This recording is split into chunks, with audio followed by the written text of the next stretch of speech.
नमस्कार, मैं हूं कविता उपाध्याय और आप हैं नमामि डिजिटल के साथ। हमारे साथ वीर सिंह पवार जी हैं जो कि स्टैंडिंग कमेटी की ईडीएमसी में चेयरमैन हैं, साथ ही दिलशाद गार्डन के निगम पार्षद भी हैं। पिछली दफ़ा इनके पास डैम्स का कार्यकाल इन्होंने किया और बहुत बखूबी काम किया। क्या इस बार करने जा रही है पूर्वी दिल्ली नगर निगम, इसी पे चर्चा करेंगे हम पवार जी से। पवार जी, बहुत बहुत स्वागत है आपका नमामि डिजिटल में। क्या नया करने जा रहे हैं, सौगात जनता को आप देने जा रहे हैं? नमस्कार। पूर्वी दिल्ली नगर निगम 2500 से लेकर 3000 टन तक मिट्टी टन कूड़ा जी, डेली जनरेट हो रहा है, उसको एसएफएल साइट पे ले जा रहा है। ठीक है। इन 40-50 सालों में कूड़े एक बहुत बड़ा अंबार लग गया है। नई साइट हमें कहीं मिल नहीं रही है और जो नया फ्रेश गार्बेज जो आ रहा है उसका भी एक पहाड़ खड़ा हो रहा है। लगातार हादसे हो रहे हैं। इन हादसों को बचने के लिए हमने पीछे वहाँ पर 20 मशीनें लगाई थी।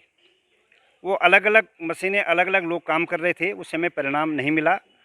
हमने 20-22 करोड़ के खर्च करने के बावजूद भी 7.75 मीट्रिक टन कूड़ा ही वहाँ से उसको कम कर पाए। जी, उसको कम कर पाए। उसमें एक बहुत बड़ी समस्या हमारी है कि जो मिट्टी 6 mm मिट्टी निकली वो वहीं पड़ी हुई है। ठीक है। जो 30 mm का जो गारा निकलता है वो वहीं पड़ा हुआ है और जो प्लास्टिक हमारा निकलता है, चलो वो तो एनर्जी प्लांट चला जाता है। जी, अलग अलग एजेंसियाँ काम कर रही हैं। तो अब हमने एक प्रपोजल बनाया कमिश्नर ने, और ये हमें पर्यावरण मिनिस्ट्री भारत सरकार और दिल्ली सरकार के जो हेल्थ सेक्रेटरी उन्होंने भी ये प्रपोज रखा कि आप इस पहाड़ को ख़त्म करो। 27 महीने का हम इसको कॉन्ट्रैक्ट देंगे और एक ही आदमी सारा काम करेगा। इवन कि जो वहाँ प्रोडक्ट निकलेगा उसको भी वही खपाएगा, अच्छा। ताकि वो पहाड़ डाउन हो जाए, एक सुंदर स्थान बन जाए। और उसमें वो कंपनी 10 एकड़ में एक नई एसएफएल साइट देगी बना करके। उस एसएफएल साइट में बहुत कम मात्रा में कूड़ा, क्योंकि हमने 38 एफटीएस सेंटर, जहाँ पर गीला और सूखा कूड़ा अलग अलग जाएगा, एफटीएस सेंटर है, कंपैक्ट करके वहाँ जाएगा। जो गीला कूड़ा घरों से जाएगा वो खाद प्लांट में जाए, जो 22 प्लांट चल रहे हैं और धीरे धीरे प्लांट को बढ़ा रहे हैं। हमारी कोशिश ईडीएमसी की है कि कूड़ा घर पर कूड़ा न जाए, कूड़ा क्षेत्रों में खप जाए, खाद बन जाए और जो प्लास्टिक है वो एनर्जी प्लांट में चल जाए। तो वो सारा काम हम 27 महीने का कॉन्ट्रैक्ट देंगे। अभी एडमिशन अप्रूवल हमने दी है और मुझे लगता है कि बहुत बड़ी सफलता होगी। हम इस कूड़े के पहाड़ को कम कर देंगे। उसमें 10 एकड़ में वो कंपनी हमें, या जो आदमी पार्टिसिपेंट आएगा वो एसएफएल साइट देगा, और जो लीच ऊपर से जो पानी रिसता है और वो ज़मीन में जा रहा है, पॉल्यूटेड कर रहा है, उसके लिए भी एक वाटर ट्रीटमेंट प्लांट बना करके बनाएगा। वो बहुत खूब। ये करेगा और सारी मिट्टी जो भी वहाँ जो प्रोडक्ट निकला उसको बाहर ले जाएगा। तो इसलिए क्योंकि बड़ी समस्या थी कि ये मिट्टी जाएगी कहाँ, कोई ले जाने को तैयार नहीं था। हमने तो डीडीए को भी बोला कि आप ले जाओ फ्री में, लेकिन हमें ही खर्चा करके उनकी साइटों पे डालना पड़ा। तो ये बड़ी समस्या थी। ये समस्या का निदान होने जा रहा है। बहुत बड़ा काम ईडीएमसी को होने जा रहा है। आपने देखा होगा जब एलईडी बल्ब, एलईडी हमने लगाई पूरे क्षेत्र में, 125 लाख हमने चेंज की, तो अब पूरा जमुना पार दूधिया रोशनी से चमका रहा है और उस पर मेंटेनेंस का भी बहुत कम खर्चा है। उससे हमने इस बार 20 लाख रुपए भी बचाए हैं। अपने खर्चा होने का 20 लाख हमने बचाए हैं। तो निश्चित तौर पे ईडीएमसी बहुत अच्छे काम कर रही है। दिल्ली सरकार अगर हमें कोऑपरेट करे। जी, सबसे बड़ी समस्या क्या है, हेल्थ में कैपिटल फंड नहीं हमारे पास। डेंगू, चिकनगुनिया, मलेरिया के जो सिपाही हमारे हैं उनको बैठने की जगह नहीं, वो 2 साल से फंड नहीं आया। 4 करोड़ रुपये मात्र ये सैलरी का देते हैं डीवीसी कर्मचारियों का। 15 करोड़ हमारा खर्चा है जो हमें वहन करना पड़ रहा है, जो दिल्ली सरकार को देना था। जी, हमने दिल्ली सरकार को 751 जो हमारे डीवीसी कर्मचारी उनको पक्का करने के लिए बोला है। जी। हम अपनी तरफ से पूरी कोशिश कर रहे हैं। दिल्ली सरकार हमें कोऑपरेट करे तो बहुत कुछ हम करने जा रहे हैं और पब्लिक को सुविधा देने जा रहे हैं। चलते चलते सर, हम एक बात और आपसे करेंगे कि आपके कार्यकाल में आपने बहुत सारे नए नए कामों पे, चाहे वो सोलर पैनल पे चर्चा हो या नया प्रोजेक्ट जो आप लेकर के आ रहे हैं। ढलाव घर लगभग ख़त्म होने जा रहे हैं, कितने % हो चुके हैं और कितनों पर अभी काम जारी है? अभी टोटल हमारे छोटे और बड़े लगा करके 125 बड़े ढलाव घर हैं। हमने कूड़ा मुक्त ईडीएमसी करना है। जी, मशीन टू मशीन कूड़ा जाना है। एफसेट सेंटर लग रहे हैं।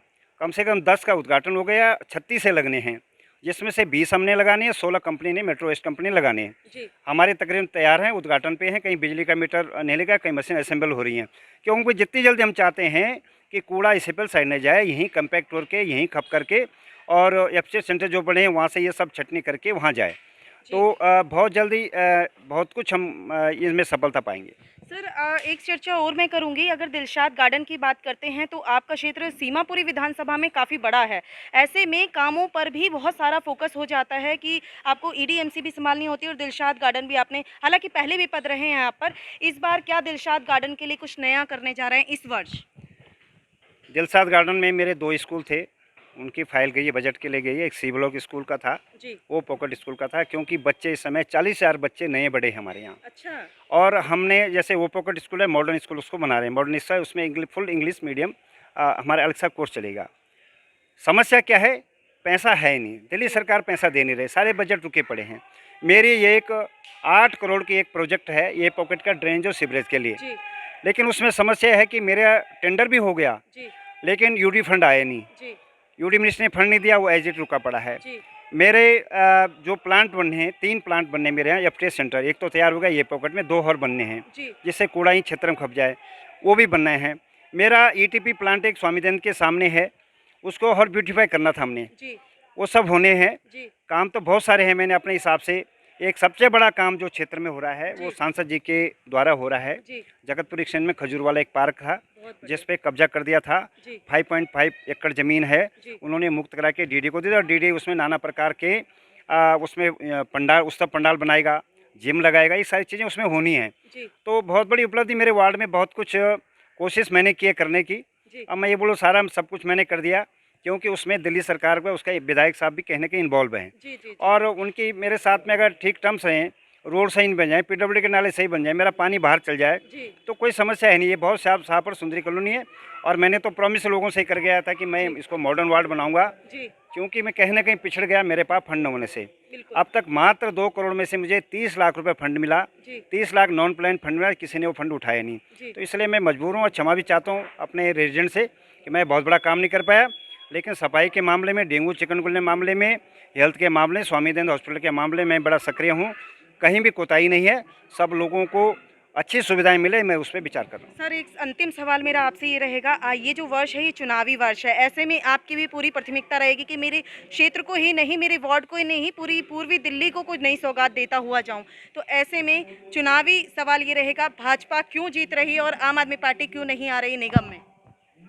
भाजपा इसलिए आ रही है, हर समय, हर दिन, हर रोज आम आदमी के साथ भाजपा का पार्षद काम करता है। चाहे कोरोना काल आपने देखो, खाना बांटने से लेके, दवाई छिड़कने से लेके, और आज आप देख रहे होंगे भारतीय जनता पार्टी का एक एक पार्षद फॉगिंग मशीन लेकर के जगह गली कूचे में जा रहा है। वो अपनी पब्लिसिटी नहीं कर रहा है, उसे दर्द है कि कहीं डेंगू और चिकनगुनिया फैल गया तो मेरे नागरिकों को कोरोना से उभरे नहीं है, दूसरी बीमारी फैल जाएगी।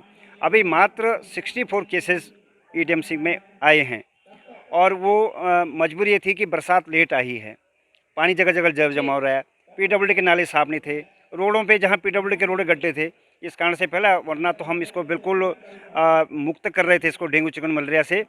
फिर भी भारतीय जनता पार्टी का पार्षद जो है, हम तो सभी पार्षदों को बोलता हूँ, 64 के 64 पार्षद हमारे यहाँ पब्लिक ने हमें चुना भेजा कि खासकर भारतीय जनता पार्षद जो हैं वो अपने क्षेत्र में लगातार मिल रहे हैं और एक काम नहीं कर रहे हैं।